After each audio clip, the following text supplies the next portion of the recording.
time to the beginning of YouTube, alright? I love you. I've been making videos since I was like 7 years old, alright? I always wanted to make comedy videos.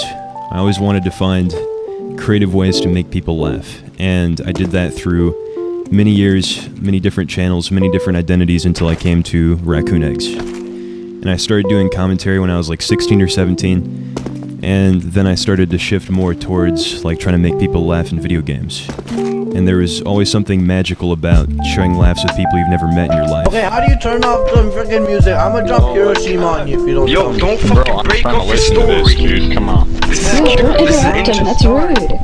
It's fine, it's I fine. didn't hear the music was playing.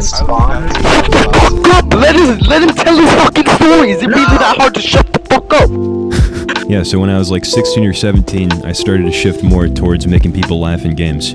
And because I always thought there was something like magical about sharing a laugh with somebody you were meeting for the first time and somebody you'd probably never meet again in your life, right?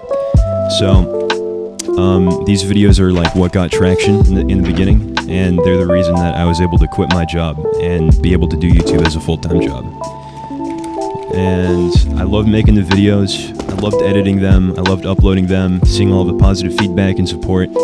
And a big part, I think, of what made them work and what set them apart from anybody else that would do that same genre of video was that I didn't try to force it. I didn't try to like join a server and just try to like force a reaction, you know, tell shitty jokes.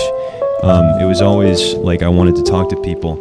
I wanted to get to know them a little bit and let the jokes happen naturally where they were appropriate, the same way you would talk to anybody else. Naturally. Yeah, exactly. I didn't want to, you know, wall myself off just to get content. I wanted quality over quantity. I wanted the clips in the videos to actually feel human. But I started to notice over time that naturally, the more attention my YouTube got, the more attention I would get in CSGO. And it started getting treated less and less like I was equal and more like I was put on a pedestal, like I was above everybody.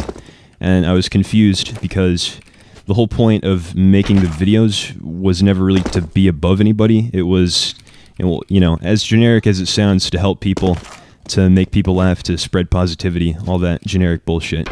And to be able to do it as a full-time job. Because at the end of the day, that's what made me feel good more than anything else in the world.